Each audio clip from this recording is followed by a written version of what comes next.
So hello everyone, एक और नई वैकेंसी निकल के आई है जो कि डीएसएसबी की है। डीएसएसबी ने एक नया 2025 में वैकेंसी निकाला है, जिसका जो स्टार्टिंग डेट है रजिस्ट्रेशन का वो 8/7/2025 है, और जो लास्ट डेट है एप्लीकेशन का वो है 7/8/2025। कौन कौन से पोस्ट पे वैकेंसी आई हुई है, तो इसमें बहुत सारे पोस्ट पे वैकेंसी आई हुई है, जिसमें आप देख सकते हैं सबसे पहला पोस्ट है मलेरिया इंस्पेक्टर, दूसरा पोस्ट है आयुर्वेदिक फार्मासिस्ट, तीसरा पोस्ट है पीजीटी इंजीनियरिंग ग्राफिक मेल, और चौथा पोस्ट है और पीजीटी इंजीनियरिंग ग्राफिक फीमेल, और PGT English male, PGT English female, Sanskrit PGT निकला हुआ है, पीजीटी संस्कृत में फीमेल के लिए और मेल के लिए, दोनों के लिए। हॉर्टिकल्चर निकला हुआ है मेल के लिए, एग्रीकल्चर मेल के लिए, डोमेस्टिक साइंस टीचर निकला हुआ है, और सबसे बड़ी चीज़ है कि मेडिकल फील्ड से रिलेटेड जो दो वैकेंसियाँ निकली हुई है हेल्थ से related, health and family welfare department से, वो है पहली असिस्टेंट पोस्ट पे और दूसरा है टेक्नीशियन पोस्ट पे। मैं बता दूं, दो पोस्ट जो है असिस्टेंट और टेक्नीशियन, वो ऑपरेशन थिएटर टेक्नीशियन से रिलेटेड है, जिसमें अगर आपको ऑपरेशन थिएटर या फिर सीटीएस या न्यूरो सर्जरी या गैस्ट्रो सर्जरी या सीएसएसडी या एनेस्थीसिया, अगर आप इससे रिलेटेड हैं, इस डिपार्टमेंट से रिलेटेड हैं, तो इन पोस्ट पे वैकेंसी निकली हुई है। और अगर आप जिसमें टेक्नीशियन और असिस्टेंट दोनों हैं, तो इसके लिए क्या एलिजिबिलिटी और क्राइटेरिया रहने वाला है। एक दो पोस्ट और हैं, कुछ पोस्ट और हैं, जिसमें है pharmacist Ayurveda, warden for male only, laboratory technician का भी पोस्ट निकला हुआ है, सीनियर साइंटिफिक असिस्टेंट का निकला हुआ है, और सीनियर साइंटिफिक असिस्टेंट माइक्रोलॉजी और केमिस्ट्री, दोनों का निकला। तो ये जो 18 पोस्ट जो है ये डीएसएसपी ने अभी रिलीज किया हुआ है 2025 में।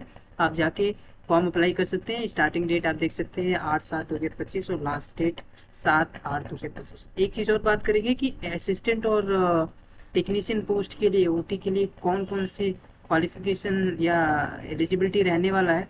तो अगर आप इस नोटिस को डाउनलोड करना चाहते हैं तो डीएसएसबी के साइट पे जाके आप इसको डाउनलोड कर सकते हैं। हम सबसे पहले बात करें अगर असिस्टेंट पोस्ट पे, तो आप असिस्टेंट पोस्ट पे देख सकते हैं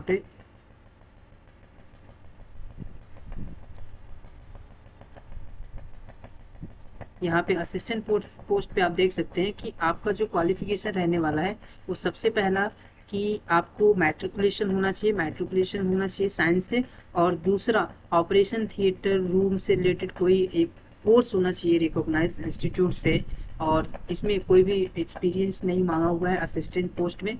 जो लेवल रहने वाली हो, लेवल 2 की वैकेंसी है। एज लिमिट जो है वो 18 से 27, एज रिलैक्सेशन जो कि दिया जाएगा, जो कि नीचे आपको देख सकते हैं, आप उसको जाके चेक कर सकते हैं।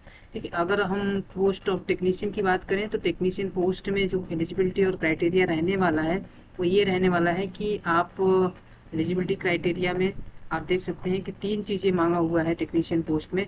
पहली चीज़ है मैट्रिकुलेशन, पहला मैट्रिकुलेशन साइंस से होना चाहिए। दूसरा ऑपरेशन रूम का कोई असिस्टेंट का कोई कोर्स होना चाहिए रिकॉग्नाइज्ड इंस्टीट्यूट से, और तीसरा इसमें 5 साल का एक्सपीरियंस मांगा हुआ है।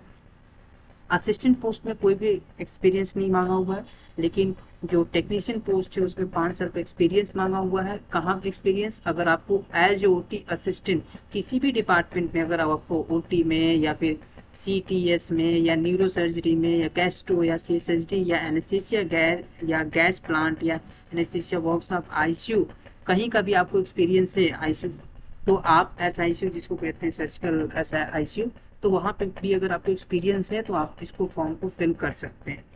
मैं आपको बता दूँ, ये जो पोस्ट है वो उसमें operation theatre, CTS, neuro surgery, gastro surgery के लिए या सीएसएसडी एनेस्थीसिया के लिए निकला हुआ है।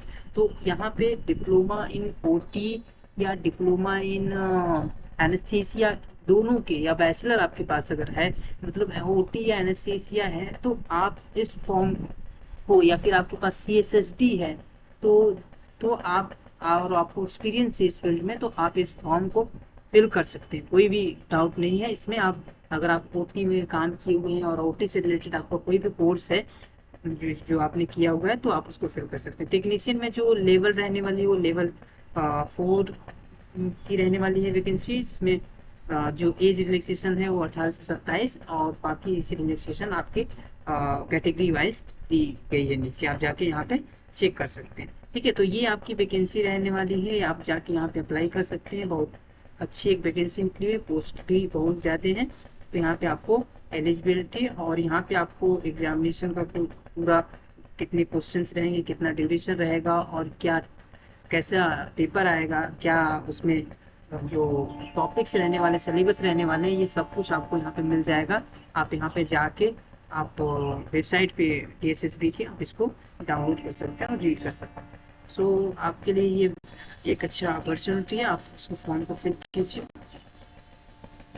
गवर्नमेंट जॉब के लिए अप्लाई कीजिए। Thank you so much.